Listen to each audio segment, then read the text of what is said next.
즐거움을 아는 당신. 당신을 만나서 좋았습니다. OKSK.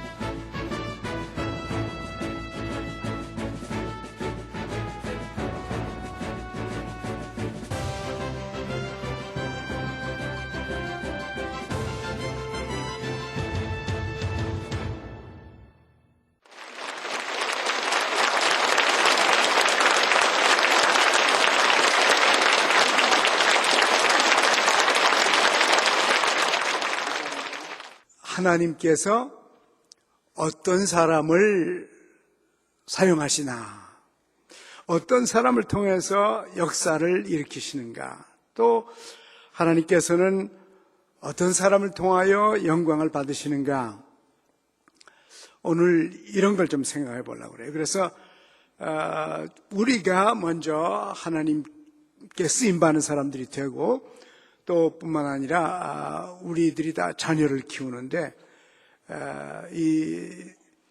어떤 종류의 자녀를 키워야 되겠나, 목표를 가지고 정확히 이해하면서 우리 자녀들을 훈련해서 잘 키워가지고 다음 세대의 훌륭한 지도자가 되도록 여러분이 노트를 열심히 하셔야 될 것 같아요.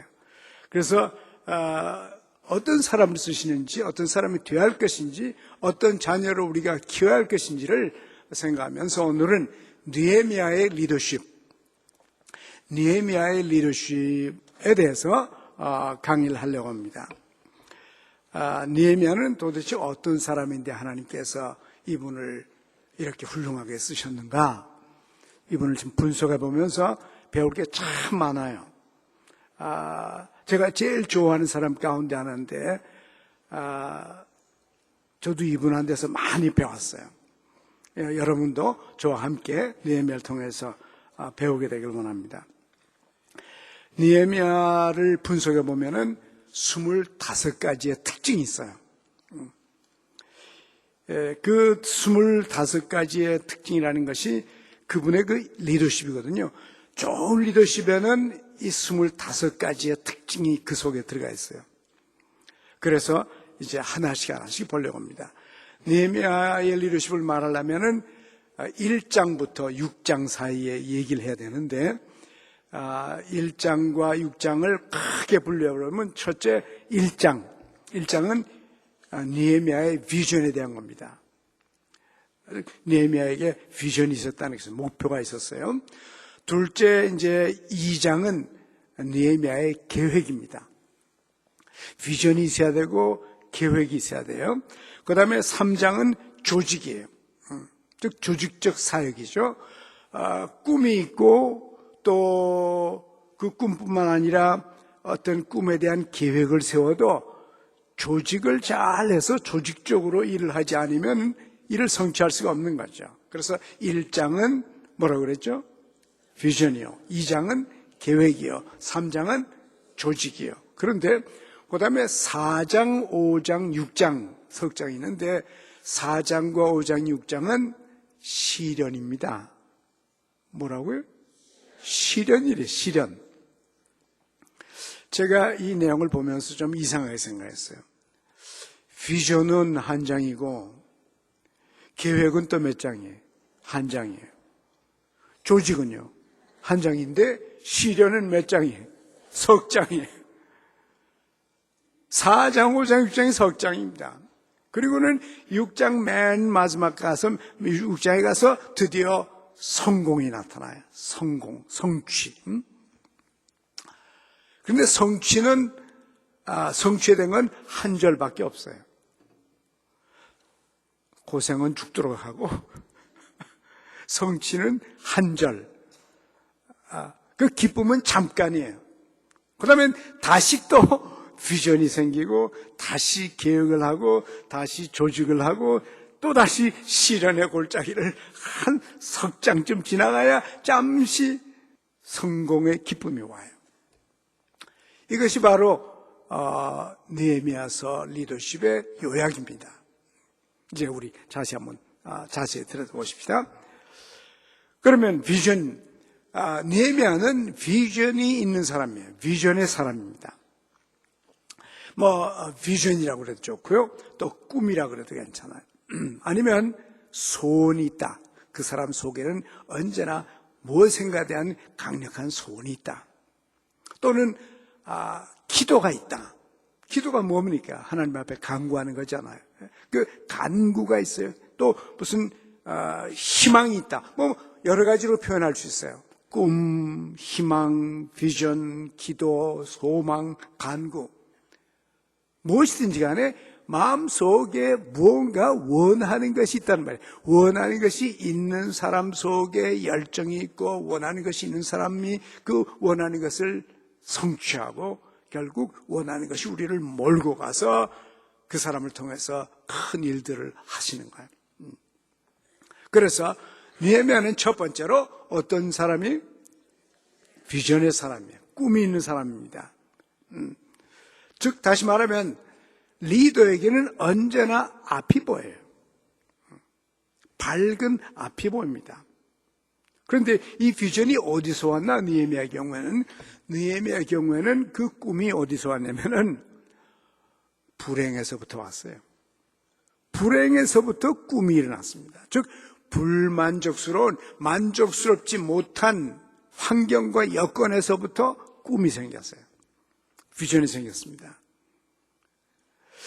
리더십이 있는 사람과 없는 사람의 차이가 뭐냐면요, 리더십이 없는 사람은, 하나님께서 쓸 수 없는 사람은 불행이 생기면, 불행한 사건과 불행한 환경을 보면은 불평합니다.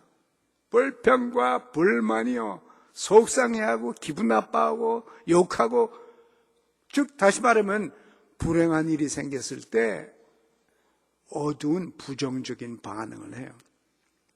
리더는 그렇지가 않습니다. 이제 느헤미야서 1장 2절에 보니까 나의 한 형제 중 하나니가 두어 사람과 함께 유대에 이르렀기로 내가 그 사람에게 사로잡힘을 면하고 남은 유다 사람들과 예루살렘 형편을 물은즉 저희가 내게 이르되 사로잡힘을 면하고 남은 자가 그 도에서 큰 환난을 만나고 능력을 받으며 예루살렘 성은 회파되고 성문은 소화되었다 하는지라. 여러분 아시는 대로 느헤미야는 노예의 후손이지 않습니까? 자기 조상이 옛날에 잡혀왔어요. 페르시아로 잡혀와가지고 자기 조상들이 노예입니다. 근데 노예 생활을 하는 가운데서도 느헤미야는 아닥사스 왕, 그때 페르시아 황제죠. 페르시아 황제의 수석 비서관이 됐어요. 그 나라 사람도 아니에요. 노예의 후손이, 노예의 후예가 황제의 수석 보좌관이 된 겁니다. 그건 대단한 거죠. 성공한 겁니다. 어째서 그렇게 됐나? 어째서 이 사람이 그런 사람이 됐냐면은 꿈이 있었기 때문에. 첫째로. 근데 그 꿈이 어디 생겼냐면요, 자기 고향 사람이 이제 자기 형제 가운데 하나가 예루살렘을 갔다 왔어요. 갔다 와서 하는 말이 저 뒤에 우리 백성들이, 우리의 조상들이, 그 후손들이 지금 예루살렘에 남아있는데 너무너무 고생한다. 그 고생 말을 할 수가 없다. 뿐만 아니라 예루살렘 성이 완전히 파괴가 돼버렸다. 즉 불행이에요. 그죠? 사람들은 고생하고 환경과 여건은 파괴돼 버리고 자기 나라가 그렇게 못 살고 그렇게 고생하니까 얼마나 속상했습니까? 그죠? 그래서 느헤미야가 이 불행한 환경을 보고 불행한 환경 얘기를 들었을 때 그냥 속상해서 왜 그 바보처럼 우리 조상들이 엉터리고 말이지 못 나가지고 이렇게 다 고생만 그러고 앉았지 않냐고. 그 불행을 보고서는 불행한 환경을 보고는 그 불행한 환경을 더 좋게 만들 수 있다고 하는, 불행한 환경은 변해야 된다, 잘 돼야 된다, 이렇게 생각합니다. 그 불행한 환경에서부터 불평하지 않고 거기서 미래가 보이게 된 것이에요. 꿈을 꾸게 된 것입니다. 그리고 두 번째는요, 이 리더들은 마음에 눈이 있어요. 좋지 않은 걸 보면 더 좋게 만들 수 있다, 이렇게 생각합니다. 좋지 않은 걸 보고 그냥 어둡게 생각하고 불평하고 불만하고 욕하고 비난하고 이러질 않아요. 하나님께서 쓰는 사람들은 언제나 마음에 눈이 있어서 좋지 않은 걸 보아도 좋은 것을 생각해내는 거죠. 비전이 반드시 불행한 환경에서만 나오는 건 아니에요. 물론 어떤 때는 책을 읽다가 꿈을 갖게도 돼요. 예?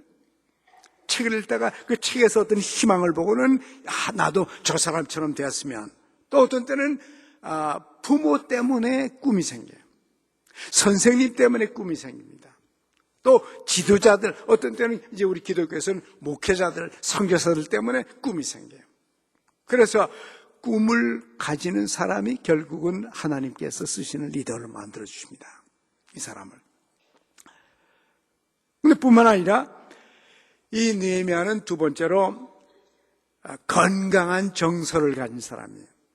즉 정서가 건강합니다. 마음이 건강해요. 무엇을 보고 하냐면 불행한 환경을 보고는요, 여기 보니까 주저앉아서 울고 4절에 수일 동안 슬퍼하며 하늘의 하나님 앞에서 금식하고 기도했다 그래요. 이 느헤미야가 페르시아 제국의 황제의 수석 보좌관인데, 이 남자가 불행한 자기 고향의 얘기를 듣고는 주저앉아서 엉엉 우는 거예요. 사실상 남자는 울면 안 되죠. 우리가 잘할 때, 지금 모르겠습니다만은 내가 잘할 때는 조금 울면 뚝! 울지 마! 남자가 뚝! 이러면서 울지도 못하게 만들었어요. 우리가 어릴 때는요, 남자는 울면 안 된다는 거예요. 남자는 울면 안 된대요. 근데 사실은요, 눈물을 흘릴 수 있는 남자가 아름다운 남자라고. 감동적인 영화를 보고 눈물을 툭 흘리는 그런 남자는 정서가 풍성한 거예요. 마음에 여유가 있는 거죠. 여유가 있는 사람들이 결국은 리더가 되는 거예요. 하나님께서 그런 사람을 쓰세요. 그런데 좋은 걸 보고 좋아하지도 못하고, 기쁜 걸 보고 기뻐하지도 못하고, 슬픈 걸 보고 슬퍼하지도 않고, 정서가 메마른 사람은 인간미가 없기 때문에 하나님께서 그 사람을 쓸 수가 없어요. 재미있으면 웃을 줄도 알고 울 줄도 알고 기뻐할 줄도 알고. 그래서 예수님도 말씀하셨죠. 너희는 우는 자들로 함께 뭐하라고 그랬어요? 울라 그랬어요. 피리를 불면 어떡하라고? 춤을 추라. 근데 너희는 어떻게 우는 자들 보고 울지도 못하고, 기뻐하는 자들 보고 기뻐하지도 못하고, 피를 불어도 춤도 못 추냐? 예수님도 그랬죠. 마음의 정서가 풍부한 사람을 하나님이 쓰십니다. 왜? 폭이 넓으니까요. 느헤미야가 앉아서 뭐 했다고 그래? 울고 금식하고 기도하고, 그러면서 눈물 속에서 우는 동안에, 금식하는 동안에, 기도하는 동안에 꿈이 생겼어요. 하나님께 주신 꿈. 내가 돌아가서 예루살렘에 돌아가지고 예루살렘을 완전히 재건해야 되겠다. 그래서 민족을 위해서 공헌을 해야 되겠다. 꿈이 생긴 겁니다. 어두운 여건 속에서 눈물을 흘리며 금식하며 기도하면서 그 속에서 꿈이 생겼어요. 여러분도 만약에 어려운 환경과 여건 속에 산다든지, 아니면 여러분의 자식의 참 어려운 형편을 봤다든지, 그러면 그 자식을 위해서 하나님 앞에 울면서 그 자식의 미래를 놓고 기도하면 하나님께서 꿈을 보여주실 것입니다. 이런 일들이 나타나는 거예요. 셋째는요, 느헤미야는 하나님을 믿었습니다. 하늘의 하나님을 믿었어요. 하늘의 하나님이 어떤 하나님인가 보니까 크게 말해서 두 가지의 모습이에요. 첫째는 위대하신 하나님이에요. 위대하신 하나님이에요. 둘째는 좋으신 하나님이에요. 우리 찬성처럼 좋으신 하나님, 좋으신 하나님, 참 좋으신 하나님, 위대한 하나님을 믿었는데 그 위대한 하나님이 좋으신 하나님이에요. 여기 성경에 5절에 보니까 크고 두려우신 하나님 그랬습니다. 크다면 위대하단 말이죠. 두려운 하나님, 참 대단하신 하나님 때문에 함부로 대해서는 안 될, 경외할, 예배드릴 그런 종류의 하나님이었다. 근데 그분이 어디 계신 하나님인가? 여기 뭐라고 그랬어요? 하늘의 하나님이에요. 땅에 있는 하나님이 아니에요. 돌멩이 아니에요. 금은 목석이 아닙니다. 저 우주를 창조하셔서 하늘에 계신 그분이에요. 그분이 자기의 하나님이라는 거예요. 또 이 하나님은 이제 5절에 보니까요, 긍휼을 베푸시는 하나님이라고 그랬어요. 6절에 보니까 기도를 들으시는 하나님이라고 그랬습니다. 9절에 자비를 베푸시는 하나님, 10절에 구속하시는 하나님, 11절에 형통케 하시는 하나님, 또 11절에 은혜를 베푸시는 하나님. 이 느헤미야 하나님 보면요, 대단한 창조자, 하늘에서 우주 만물과 역사와 인류를 다스리는 하나님이신데 이분이 좋으신 분이에요. 느헤미야는 이와 같은 하나님을 자기의 하나님이라고 믿었습니다. 여러분도 큰일을 하나님께서 여러분을 통해서 하시고 중요한 작은 일을 하실 때는, 작은 일이라도 중요한 일을 여러분을 통해서 이루시려면 여러분이 크신 하나님을 믿어야 됩니다. 그리고 그분이 바로 누구의 하나님이에요? 나의 하나님이요. 그분이 어떤 분인가? 좋으신 하나님이라는 것을 믿어서, 그래야 좋은 일들과 형통한 일과 훌륭한 일들이 거기서 나타나는 겁니다. 예수님도 말씀하셨지만은 믿는 대로 되리라. 마음속에 믿음이 있고 하나 더욱이나 크신 하나님, 좋으신 하나님을 믿으면 하나님께서 그 사람을 통해서 역사하십니다. 그 다음에 이제 그게 1장이고요. 1장에 보니까 비전의 사람이요, 이 사람은 건강한 정서의 사람이요, 이 사람은 좋으신 하나님, 위대하신 하나님을 믿는 사람, 이런 사람이 결국 하나님께 쓰임을 받는 겁니다. 그 다음에 이제 2장에 와서, 2장은 뭐라고 그랬죠? 계획. 자, 꿈만 가지고는 안 돼요. 이제 뭐 꿈이야 누구나 꿀 수 있죠. 따뜻한 요새 같은 봄날에 담장 밑에서 졸다가 꿈꿀 수 있죠. 그렇다고 해서 하나님께서 그런 사람을 쓰는가, 그것까지만 하는데 계획성이 있어야 돼요. 자기가 이루어져 원하는 데에 대한 구체적인 계획을 세워서 무엇을 할 건지, 이런 말이 있어요. 나쁜 계획은 무계획보다 낫다, 그런 말이 있어요. 설령 계획을 잘못 세웠더라도 계획이 있는 것이 없는 것보다 낫다는 거예요. 그런 말은 뭐냐면 목표가 없으면 갈 데가 없는 거예요. 어디로 갈 건지를 알아보고 가야죠. 그 계획입니다. 계획을 세웠습니다. 이제 2장의 그 마술을 보면서 느헤미야를 계속 보겠는데요. 이 2장에 가면 느헤미야가 어떤 종류의 또 사람이냐면요, 긍정적인 인물이에요. 또 조금 다르게 말하면 호감을 주는 인물입니다.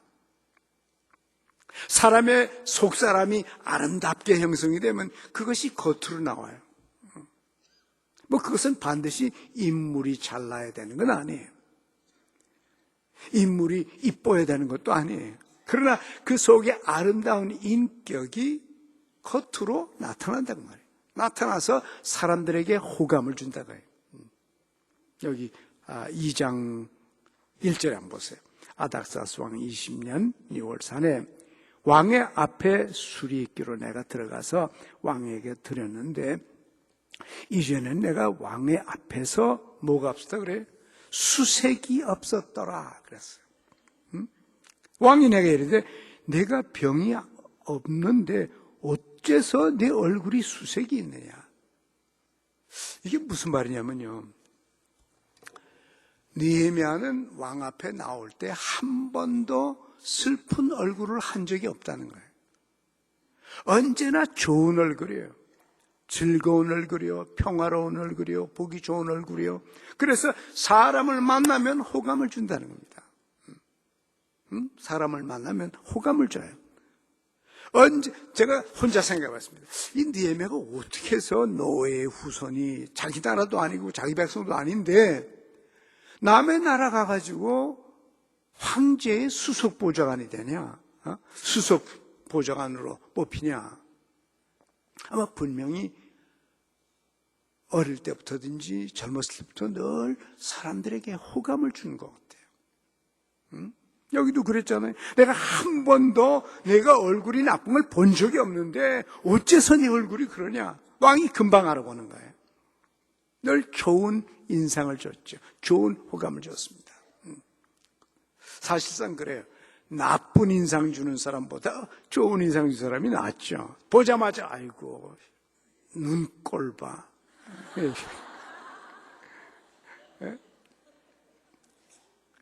왜 그렇게 나쁜 인상 줄 게 뭐예요? 가끔 티네이저들을 좀, 요새 티네이저들은 어떻게든지 나쁜 인상 주려고 그러죠. 요새 아이들은 뭐 옷도 찢어서 입고 머리도 막 웅크리고. 물론 그것은 이제 attention, 날 좀 보소, 날 좀 보소. 자기 좀 봐달라 그러는 거죠. 자기 좀 봐달라는 이제 그 티네이저의 특징인데, 같은 가시면 좋은 인상 주는 게 좋죠. 그래서 예수님도 자라나실 때 키가 자라고 지혜가 자라며 사람과 하나님 앞에 어떻게 했다 그래요? 총애를 입으셨다 그랬어요. 요셉도 그랬다 그러죠. 다윗도 그랬다 그러죠. 다니엘도 그랬다 그러죠. 전부 다 사람과 하나님 앞에 총애를 입었다 그래요. 예루살렘 교회가 막 한참 성장할 때, 폭발적으로 성장할 때 그 초대교인들이 어떻다고 그랬습니까? 모든 백성들에게 뭘 받았다 그래요? 칭찬을 받았다 그랬어요. 즉 사람한테 호감을 주는 거죠. 그러면 여러분이 아이들을 키울 때도 어릴 때부터 사람한테 호감을 어떻게 하면 줄 수 있는가, 그런 걸 가르쳐야죠. 그렇죠? 말하는 거, 행동하는 거, 몸가짐, 머리, 손 할 것 없이 호감을 줄 수 있는 그런 아이들로 키우고 훈련을 해야 되지 않겠어요? 근데 이 느헤미야는 그런 사람이었어요. 만날 때마다 보기 좋은 거예요. 당신, 내가 한 번도 그런 걸 못 봤는데, 즉 다시 말하면 어떤 때 슬플 때 있죠. 얼굴이 찌그러질 때가 있습니다. 있으나 일반적으로, 통상적으로, 습관적으로 이 사람은 좋은 인상을 주는 사람이었다 하는 거예요. 그래서 여러분과 저도 어차피 한 인생 살면서 사람끼리 만나야 되는데 만날 때마다 좋은 인상을 주시길 바랍니다. 서로 간에 인상 써가면서 그러지 않아도 인생이 힘든데 나까지 남을 힘들게 할 이유가 없어요. 느헤미야와 같이 좋은 지도자는 언제나 좋은 인상을 주었습니다. 이것이 느헤미야의 또 네 번째 특징이에요. 다섯 번째는 느헤미야는 기도의 사람이었습니다. 기도가 생활화되어 있는 사람이에요. 여기 보십시오. 4절 보세요. 왕이 내게 이르되 그러면 내가 무엇을 원하느냐 하시기로 내가 곧 하늘의 하나님께 어떻게 했다 그래요? 묵도하고. 왕이 그래? 그럼 내가 널 위해 뭐 해줄까? 그랬더니요, 잠깐 왕이시여 잠깐만 좀 기다려요. 나 기도 좀 하고요, 좀 이따가 내가 말씀드릴게요. 시간이 없어요. 그럴 시간이 없어요. 왕이 말하기를 내가 널 위해서 뭐 해줄까? 그러니까 잠시 묵도하고 아무 눈도 감지 않았을 거라고요. 주여 감사합니다. 그동안 기도하고 금식하고 그랬는데 드디어 왕이 자기를 도와주겠다 그러니까 주여 감사합니다. 그렇게 기도했을지 모르고 주여 지혜를 주옵소서. 간단한 기도였을 거라고요. 그 순간적으로 하나님 앞에 기도했다 그럽니다. 이 보통 사람이 할 수 없어요. 늘 기도하는 사람이 기도하지 기도 안 하는 사람은 잘됐다 그랬을 거라고. 드디어 대박이 터졌구나 뭐 그딴 소리 했을 거라고. 그런데 느헤미야는 어떻게 했다고요? 기도했다. 잠시 기도하고. 그래서 제가 느헤미야 기도를 찾아봤어요. 느헤미야에 대한 얘기가 몇 장에 있다 그랬죠? 6장에 있는데 6장을 뒤져보니까요, 뭐 뒤져본 건 아니고 찾아봤더니 읽어봤더니 기도가요 12번이 나와요. 야, 그런데요 느헤미야는 무슨 사건만 나면 바로 기도를 합니다. 저기 자기를 죽이겠다 그러면 주여 나를 보아소서. 그냥 본능적으로 기도를 해요. 즉 하나님과 함께 사는 사람이에요. 하나님과 대화하면서 사는 사람입니다. 이것이 리더십이에요. 영적인 리더십은 하나님과 기도하는 데서부터 나와요. 기도가 습관화, 생활화 된 사람들을 하나님께서 쓰신다는 거예요. 여러분도 기도를 생활화하시기 바랍니다. 그래서 언제든지 기도로 모든 것을 풀어나가는 그 축복이 여러분에게 있기를 원합니다. 그러면서 이제 그동안에 금식했죠. 계획을 다 세웠기 때문에 왕이 말하자마자 제가 이제 여기서 느끼는 가운데 하나 더, 이 느헤미야는 호감을 주는 사람이니까 자기가 좋아하는 사람에게는요 뭐든지 해주고 싶어요. 예? 여러분이 자식을 위해서는 목숨도 줄 수 있죠. 자기가 좋아하니까요. 싫어하는 사람은 보기도 싫어요. 호감을 주지 않는 사람은 보기도 싫죠. 그래서 왕이 느헤미야 말 듣자 바로 내가 널 왜 뭘 해줄까? 참 얼마나 좋습니까? 여러분이 사람들에게 호감을 주고 사랑을 받으면요 사람들이 여러분을 위해서 뭐든지 해주고 싶어요. 그러니까 일이 잘 되죠. 성공하죠. 그 다음에는요 이제 기도해 보니까 3가지가 필요한 겁니다. 첫째로 나를 보내주십시오. 보내서 예루살렘을 재건하게 하십시오. 보내달라 허락했어. 둘째는 통과 비자를 주십시오. 글을 써주셔가지고 나로 하여금 그 먼 예루살렘까지 갈 수 있는 통과 비자를 주십시오. 셋째는 제목을 주십시오. 자재를, 건축 자재를 주십시오. 이 3가지를 요청을 했어요. 그랬더니 왕이 다 오케이 했습니다. 자, 호감을 주는 사람에겐요 뭐든지 해주고 싶어요. 달라는 대로 주고 해달라는 대로 해주고 싶은 것이에요. 그러나 싫은 사람은요 있어도 주고 싶지 않아요. 그러니까 사람을 좋아하고 호감을 준다는 것이 얼마나 중요한지 알 수 있잖아요. 그랬더니요 3가지 부탁을 했는데 왕이 4가지를 줍니다. 여기 보세요. 9절에 군대 장관과 마병을 보내어 나와 함께 하게 하시기로. 이 4번째 건 부탁한 것도 아닙니다. 해달라고 그러지도 않았어요. 좋은 사람은, 은혜로운 사람은, 기도하는 사람은, 하나님의 사람은요 3가지 달라 그러면 4가지를 받아요. 그래서 성공하는 겁니다. 그래서 잘 되는 거예요. 좋은 리더십은 이와 같은 결과를 일으킵니다. 그 다음에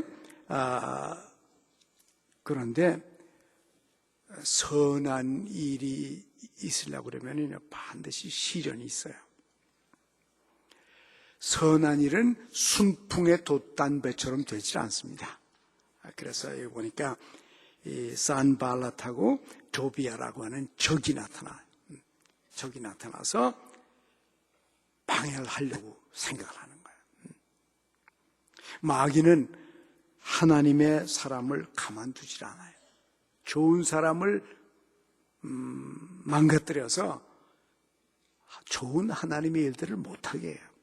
마귀의 전공은 사람을 망치는 거예요. 역사를 망치는 거예요. 교회를 망치는 거예요. 나라와 민족을 망치는 것이 마귀의 일이에요. 그래서 이제 산발랏하고 도비아 2 사람이 나서가지고는 느헤미야를 이제 고생을 시키려고 합니다. 그런데 느헤미야는요, 또 여섯 번째 특징이 있어요. 언제나 다른 사람보다 한 발 앞서 있어요. 지도자는요, 언제든지 한 발 앞서 있어요. 우리가 이제 2장 12절에 보면요, 이런 말이 있으면, 내가 내 하나님의 마음을 감화하사 예루살렘을 위하여 행하게 하시는 내가 아무에게도 말하지 않고 밤에 일어나 두 사람과 함께 나갈새 탄 짐승 외에는 다른 짐승이 없다. 하나님이 먼저 얘기해 주는 거예요.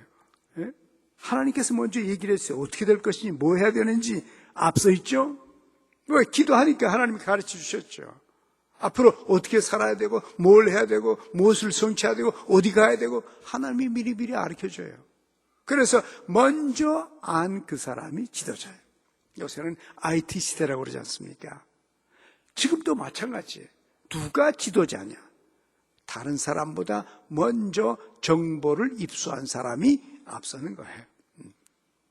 먼저. 그리고는요, 다른 사람 다 자는데 밤사이 일어나가지고요, 성을 한 바퀴 빽 돌았어요. 똑같이 도착했는데 다른 사람 다 그 밤에 잤습니다. 근데 느헤미야는 자지 않고 일어나서 성을 한 바퀴 빽 돌아서 아침에 눈을 뜨니까 느헤미야는 아는 게 많아요. 하나님께서 말씀해 주신 것도 알고요. 또 뿐만 아니라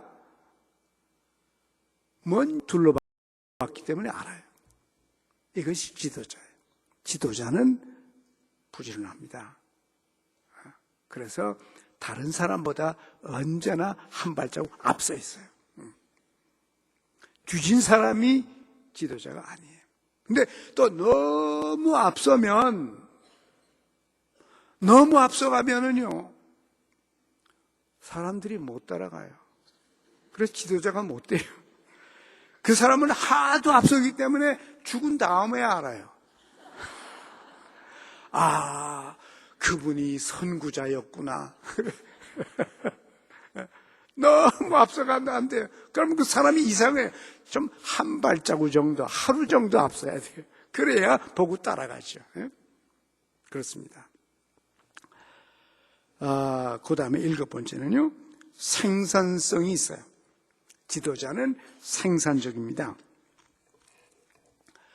여기 어디서 하냐면 같은 시간인데 효과를 2배로 내요. 똑같은 시간인데. 그 대우가 유명해진 게 그거라고 그러세요. 24시간 가지고 3교대로 일해가지고 딴 사람은 8시간 일할 때 대우는 24시간 일했다는 겁니다. 그 책 읽어보니까 그렇게 나왔더라고요. 똑같은 시간인데 3배의 역할을 했다. 그렇게 책에 나와 있더라고요. 근데 이 경우에도 마찬가지예요. 다른 사람, 아까 말한 대로 다 같이 사람들이 페르시아에서 노예들이 한 그룹이 왔잖아요. 느헤미야하고 같이 왔는데 다 잤어요. 다 잤는데 느헤미야는 자기도 했지만 물론 잠이 좀 부족했죠. 왜? 한 바퀴 돌고 왔으니까. 다 잘 때 이 사람은 일어나서, 즉 2가지를 한꺼번에 한 겁니다. 일 잘하는 사람은요, 일을 많이 해요. 효과적으로 합니다. 생산성이 있어요. 똑같은 시간 가지고도 더 효과적으로 일하내 나가는 이런 종류의 사람이 지도자예요. 물론 잠시간이 좀 짧았죠. 한 2-3시간 덜 잤을 수 있어요. 그러나 이 사람이 앞섰기 때문에 결국은 지도자가 된 겁니다. 그 다음에 8번째는요, 보다 나은 미래를 제시해 줄 수 있어요. 언제나 앞을 내다보고 밝은 미래를 찾고 꿈을 꾸고 그러면서 모두가 다 좋아할 수 있는 미래, 보다 나은 미래를 제시해 주는 것이 지도자입니다. 17절 보세요. 2장 17절에 보면은 후에 저희가 이르기를 우리의 당한 곤경은 너희도 목도하는 바라. 예루살렘이 황무하고 성문이 소화되었으니 자, 예루살렘 성을 중건하여 다시 수치를 받지 말자. 그렇습니다. 아무도 고생하면서 수치를 당하면서 살고 싶은 사람 없어요. 지금 다 망가지고 다 깨지고 다 이렇게 어렵게 됐는데 느헤미야가 하는 말이 이제 우리가 힘을 모아가지고 성을 다시 다 재건하고 아주 튼튼한 나라 만들어가지고 다시는 우리가 수치를 당하지 말자 그랬어요. 그랬더니 말자 그러니까 국민들이 뭐라고 했을 것 같아요? 아멘 그랬죠. 왜? 그것은 모두 다 원하는 거 아닙니까? 에? 어느 국민이 수치당하고 어느 국민이 고생하고 어느 국민이 참 다 깨지고 다 파괴된 그런 나라 살고 싶어요. 에? 여러분과 제가 소그룹의 리더든지 중그룹의 리더든지 아니면 가정의 리더든지 친구들 동창들 간의 리더든지 간에 언제든지 리더가 되려면 다른 사람이 생각하지 못하는 좋은 미래를 보여줘야 돼. 근데 그것이 보편성이 있어야 됩니다. 모두가 다 좋아하는 것이 나만 좋아하는 거면 이렇게 하십시다 그랬더니 자기만 이익 보려고. 자기를 위해서, 우리 모두를 위해서 그래야지. 나라와 민족을 위하여 그러면 아멘 그러고 달라들지만은 나를 위하여 그러면 혼자 해. 그렇죠. 그래서 지도자는 많은 사람을 위한 좋은 보다 나은 미래를 제시해주는 이런 종류의 사람이 바로 지도자입니다. 그 다음에 9번째는요. 지도자는 하나님의 임재를 확신합니다. 지금 무슨 얘기예요? 하나님이 나와 같이 계시다. 이걸 알아요. 에? 어떤 하나님? 크고 위대한 하나님, 하늘의 하나님, 좋으신 하나님, 그분이 나의 하나님인데 그분이 나와 함께 계시다. 이걸 압니다. 지도자는. 그러니까 힘이 생기죠. 여기 이제 보세요. 18절에 2장 18절 또 저희에게 하나님의 선한 손이 나를 도우시는 일과 왕인에게 이른 말씀을 고하였더니 저의 말이 일어나 건축하자 하고 모두 힘을 내어 이 선한 일을 하려 하매. 무슨 얘기를 해주는 거니? 하나님께서 자기에게 해준 얘기와 하나님의 선하신 좋으신 하나님의 선하신 손길이 나에게 어떻게 같이 계시는지, 어떻게 나를 축복해 주시는지 이 얘기를 간증을 했거든요. 그러니까 모든 국민들이 그 느헤미야의 간증을 듣고 그런가? 그렇다면 우리가 다 함께 일어나서 우리 건축을 하자! 이러는 거예요. 이렇게 이런 반응이 나타났단 말이에요. 그래서 하나님께서 좋으신 하나님이 좋으신 손길로 나와 함께 계시다는 것을 믿고 사는 사람들이 리더입니다. 그러면 좋으신 하나님께서 좋으신 손길을 우리에게 보여주시는 것이에요. 이걸 믿기 때문에 느헤미야는 그래서 훌륭한 지도자가 됐습니다. 그리고 10번째는요. 지도자는 반드시 사람을 데리고 가요. 다른 사람을 데리고 가요. 여기 보니까 18절에 모두가 함께 일어나서 우리가 함께 일어나 건축하자. 18절에 그랬죠. 그리고 모두 힘을 내어 이 선한 일을 하려 하매. 제가 옛날에요. 미국에 있을 때 어느 분이 참 능력이 있는 분이에요. 그런데 너무 능력이 있어가지고 혼자 해요. 왜? 다른 사람하고 같이 교회에서 일을 하려니까 귀찮아요. 잘 하지도 못하고 오지도 않고 따라지도 못하고 시간 걸리고 뭐 의논한다고 그러고 그래서 귀찮으니까 목사님 제가 혼자 다 할 수 있습니다. 혼자 막 하는 거예요. 그러니까는 그 위원이 한 8명 있는데 7명이 심부름을 해가지고서 속상해서 지가 혼자 잘난 척 한다고 그래요. 그래서 제가 그분 불러서 그랬습니다. 리더는 사람을 데리고 가야 됩니다. 시간이 걸려도 데리고 가세요. 제가 그랬어요. 일을 잘한다고 해서 리더가 되는 게 아닙니다. 능력이 있기 때문에 리더가 되는 게 아니에요. 사람을 데리고 가기 때문에 리더가 되는 거예요. 특히 이제 교회는요, 일 많이 했다, 그거 중요하지 않아요. 일 잘했다, 그게 중요하지 않아요. 시간이 걸려도 다른 성도들을 데리고 가야 돼요. 인내를 가지고 좀 시간이 걸리고 좀 그래도 그저 토론도 많이 해도 결국은 다 데리고 가야 되는 거지. 똑똑하다고 리더가 아니에요. 일 잘한다고 리더가 아니에요.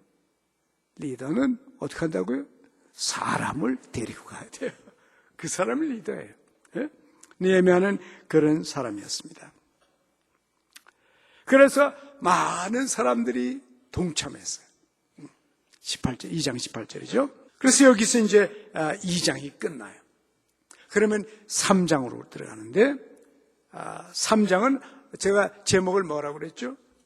조직이라고 그랬어요. 조직. 아무리 꿈이 있고 아무리 계획이 있어도 그것을 조직적으로 사람들을 구성해서 일을 해야 돼요. 조직력이 있어야 돼요. 사람을 많이 모아놓은 걸 보고요. 뭐라고 그러나 군중, 대중 말고 영어로는 mob이라고 그러는데 mob, mob. mob은 그냥 잡동사니 사람만 잔뜩 있는 게 mob이에요. 질서도 없고 방향도 없고 그냥 막 어중이 떠중이 다 모아놓은 걸 보고 영어로는 mob라고 그래요. mob라고 그래요. 그런 종류의 사람은 아무리 많아도 쓸데가 없어요. 조직이 안 돼 있으니까요. 힘을 모지 못하니까요. 자기 멋대로 들뛰니까 아무 쓸데가 없어요. 아무리 사람 많아도. 그래서 사람이 많다고 이기는 게 아니에요. 비전이 있고 조직을 하고 계획을 세우고 그걸 잘 조직해서 훈련된 그룹이 결국은 이기는 겁니다. 숫자에 상관없이. 그런데 여기 보니까요, 3장이 이 느헤미야 3장을 읽어보면요, 2절까지는 읽어줄 수 있어요. 3절부터는 읽고 싶지 않아요. 아마도 성경에서 제일 재미없는 장이 어디냐 그러면 느헤미야 3장이에요. 정말 읽고 싶지 않아요. 뭐 누가 어디를 중수했고 누가 어디를 중수했고 누가 문 옆에 누가 뭐 했고 여러분이 그런 그 재미없는 성경장 가운데 하나가 이게 느헤미야 3장인데 제가 재미없는 성경장 그러면 또 뭐 생각나는 거 있어요? 마태복음 1장 그죠? 누가 누구를 낳고 누가 누구를 낳고 누가 누구를 낳았으면 낳았지 그게 무슨 상관이에요? 골치 아파. 재미없어요. 또 그런 거 생각하면은 창세기 5장 죽고 누구도 죽고 애기 낳고 죽고 뭐 딸 낳고 죽고 다 죽은 거 그거만 5장에 쫙 있죠. 정말 재미없어요. 또 재미없는 데가 있어요.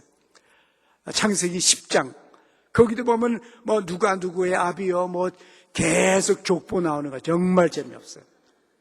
또 저기 가면 역대상 1장 가면 또 족보가 쫙 나옵니다. 전 거기 가면 안 읽어요. 또 어디 가면 재미없는 데가 있냐면요, 출애굽기 25장부터 40장까지 정말 재미없어요. 장막 지을 때 뭐 짜고 깊고 뭐 이런.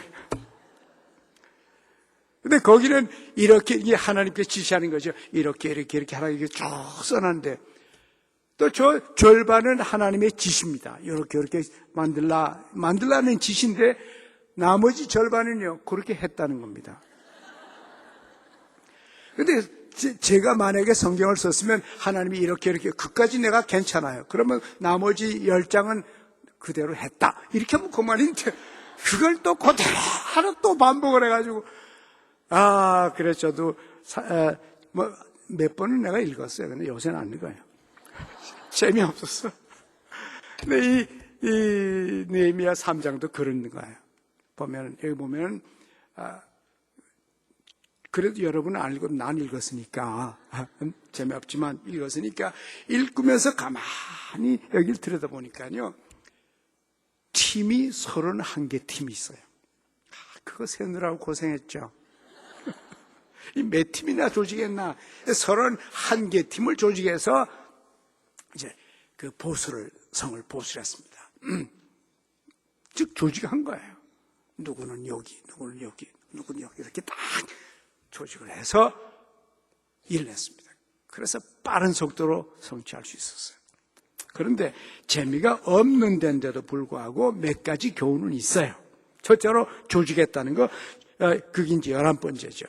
조직적으로 일을 했다. 즉 조직력이 있다는 것이 이 지도자의 특징 가운데 하나입니다. 12번째는요. 솔선수범이에요. 지도자는. 솔선수범. 영어로는 initiative라고 그러는데 initiative는 뭐냐면요. 하라 말라 말 안 하는데 자기가 알아서 하는 거예요. 솔선수범이 뭐예요? 자기가 알아서 해요. 지도자의 특징은요. 자기 일을 절대로 남에게 전가를 안 해요. 자기 책임은 자기가 집니다. 책임 전가를 안 해요. 그 지도자의 특징이거든요. 여기도 이제 마찬가지인데 솔선수범입니다. 여기 보니까요. 3장 1절에 보니까 때에 대제사장 엘리야십이 그 형제 제사장들과 함께 일어나 양문을 건축하며 성별했다 그랬어요. 엘리야십이 누구예요? 대제사장. 대제사장이 누굽니까? 영적인 지도자예요. 3장 1절에 대제사장이 보수한 것이 맨 먼저 나왔어요. 앞장선 겁니다. 제사장들이 앞장섰어요. 이제 저도 한 목사로서 늘 이 엘리야십에서부터 내가 이걸 배웠어요. 느헤미야를 공부하다가 영적인 지도자가 앞장서야 되는구나. 모든 일에 있어서. 그래서 늘 되질 않지만 그 모범을 보이고 앞장을 서려고 노력을 하면서 평생 살아왔어요. 또 그것이 마땅한 일이요. 성경에 보니까 그렇게 돼 있거든요. 여러분, 지도자가 될 사람은요, 하나님이 쓰실 사람은 언제나 솔선수범해서 앞장을 서고 다른 사람에게 모험이 됩니다. 여러분 모두가 교회에서도 또 여러분 가문에서도 반드시 모범적인 여러분이 되시기를 원합니다. 또 그 다음에 13번째 보니까요, 돈만으로는 지도자가 못 돼요. 돈 많다고 지도자가 되냐? 그렇지 않아요. 여기 보니까 귀족의 그룹이, 돈 많은 귀족의 그룹이 있는데 이 사람들을 보니까요, 3장 5절에 이런 말이 있어요. 그 다음은 드고와 사람들이 중수하였으나 그 귀족들은 그 주의 역사에 뭘 안 했다고요? 담붙지 아니하였더라. 이 3장의 내용은요, 1절부터 다 참여하고 협력하고 돕고 함께 일했다고 그러는데 한 그룹만 일을 안 했어요. 이 돈 많은 부자들이에요. 지도자, 소위 말하는 자기 나름대로 귀족이라고 그러고 권력 있고 잘났다고 하는 사람들이에요. 이 사람들만 안 한 겁니다. 이 사람들 그룹만 협력을 안 했는데 자기들 세력 있고 돈 있고 잘났다고 해서 우리가 귀족들이 그런 일을 하게 됐나? 제사장도 나가서 일을 하는데 귀족이라고 일을 안 하는 거예요. 협력을 안 했어요. 이 사람들이 협력하는 게 얼마나 고약한 건지요. 하나님께서 딱 써놨어요. 느헤미야 3장 5절에다가 그 드고와의 귀족들은 협력하지 않았다. 그리고 영원히 적어놨어요. 그래서 이 드고와의 귀족들이요, 이게 지금 한 2500년 전 얘기인데요, 2500년 동안 욕먹었어요. 그 다음에 지도자는요, 14번째로 사람을 차별하지 않아요. 사람을 차별하지 않습니다. 여자라고 차별하고, 어린애라고 차별하고, 장애인이라고 차별하고, 얼굴 색깔이 어떻다고 차별하고, 이 사람을 차별하지 않아요. 왜? 지도자는 다 품을 수 있는 사람이지 자기가 좋아하는 사람은 고르는 사람은 지도자가 아니에요. 누가 내 마음에 드나, 누구를 뽑을까, 이런 거 생각하는 사람은요 지도자가 아니에요. 15번째는 지도자는요 다른 사람보다 더 열심히 합니다. 즉 다시 말하면 열정이 있어요. 열정이. 여기 보면요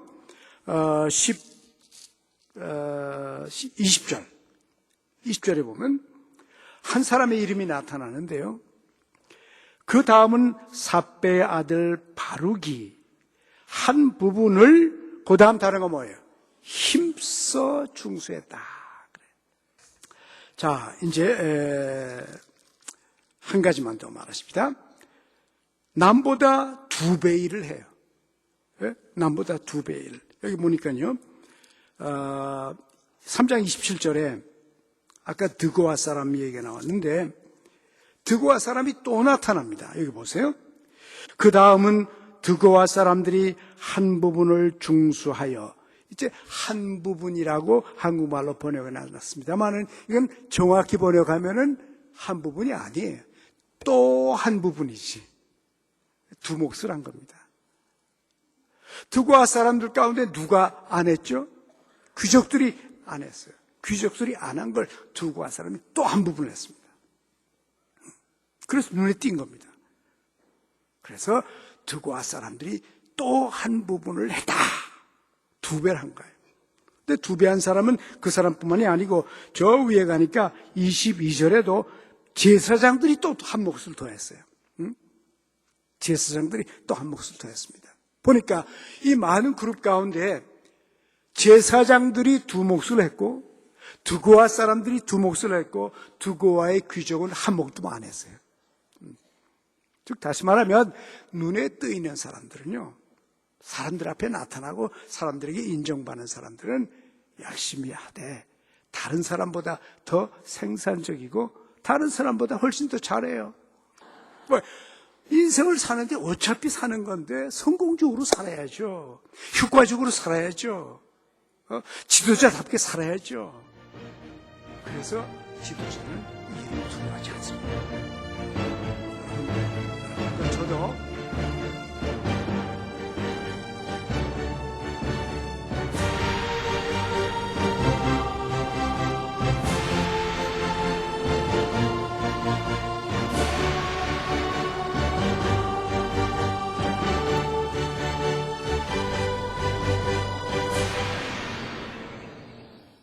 왜 시련이 그렇게 많은지. 리더는 고생이 많죠. 좋은 리더는 맷집이 좋아야 돼. 인내도 있어야죠. 마음이 강해야죠. 결국 참아내고 이깁니다. 좋은 지도자는 밖에서부터 적이 많습니다. 그리고 하나님의 영광을 크게 나타낼 수 있는 우리 민족이 되게 하여 주옵소서. 정직과 성실한 믿음의 기업 동구제약, 동구제약이 함께합니다. 사람을 소중히 여기는 건강기업 인성내추럴, 인성내추럴이 함께합니다.